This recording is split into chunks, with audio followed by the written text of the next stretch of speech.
ఏమో సార్ అయిపోయింది కదా రిప్లై, ఇంకేం మొత్తం చెప్పాను కదా వారు. ఇదేం ఇంటర్వెన్షన్ సార్? నేను 5 నిమిషాలు మాట్లాడితే వాళ్ళు 30 నిమిషాలు.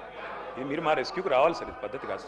Please speaker sir, deputy CM గారు లేస్తే నేను అనుకున్నాను అధ్యక్ష, ముఖ్యమంత్రి గారు సంతకం పెట్టిన ఫైల్ ఎక్కడ దొరికిందేమో మరి ఆ రోజు 2023 డిసెంబర్ 7 నాడు సంతకం పెట్టిన ఫైల్ ఏమైనా దొరికిందేమో, ఈ లోపల మా అధికారులు స్విఫ్ట్గా లెంకులాడినరేమో, పట్టిండేమో డిప్యూటీ సీఎం గారు చెప్తాడేమో అనుకున్నా అధ్యక్ష. లేకపోతే ఆ సిట్టో పిట్టో వేస్తారేమో, వేసి చెప్తారేమో ఫైల్ ఎక్కడ మాయమైంది. ముఖ్యమంత్రి సంతకం పెట్టిన ఫైల్ అంటే మజాక్ కాదు కదా అధ్యక్ష, చాలా గొప్ప విషయము. తొలి సంతకం అభయహస్తం అధ్యక్ష, చెప్తారేమో అనుకున్నా అధ్యక్ష. 2.5 ఏళ్ళ అధ్యక్ష సంతకం, ముఖ్యమంత్రి సంతకం పెట్టిన ఫైల్కే దిక్కు లేకపోతే ఈ రాష్ట్రంలో వీళ్ళ మాటలు ఎవరు నమ్ముతారు అధ్యక్ష, ఎక్కడ నమ్ముతారు? అందుకే అంటున్నా అధ్యక్ష, zero value to this government, zero value to this CM అధ్యక్ష. అధ్యక్ష వారు చెప్పారు, ఇగో ఒక్కో కుటుంబానికి 2,50,000 రూపాయలు ఇస్తామన్నారు అధ్యక్ష సంవత్సరానికి.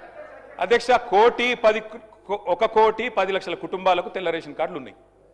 మరి ఆ లెక్కన ఒక్కొక్క కుటుంబానికి 2,50,000 రూపాయలు ఇస్తే, వారు ఫైనాన్స్ మినిస్టర్ కూడా, వారేం ఆషామాషి మనిషి కాదు, ఫైనాన్స్ మినిస్టర్. వారు చెప్పే ప్రతి మాటకి వజన్ ఉంటుంది, విలువ ఉంటుంది. మరి 1,10,00,000 కుటుంబాలకి 2,50,000 రూపాయల చొప్పున మరి ప్రభుత్వం కనుక వెల్ఫేర్ రూపంలో 4,000 పెన్షన్లు, తర్వాత వారు చెప్పినట్టు ఇవన్నీ కూడా ఇంకా చాలా ఉన్నాయి అధ్యక్ష, చదువుమంటే చదువుతా. ఇవన్నీ ఇచ్చిన మాట వాస్తవమే అయితే 2,75,000 కోట్ల బడ్జెట్ కావాలి అధ్యక్ష. 2,75,000 కోట్లు దీనికే.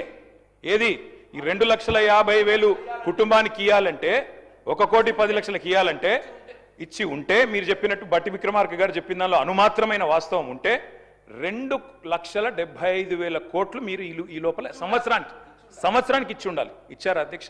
చెప్పగలరా బడ్జెట్లో? పద్దుల వారీగా చెప్తారా?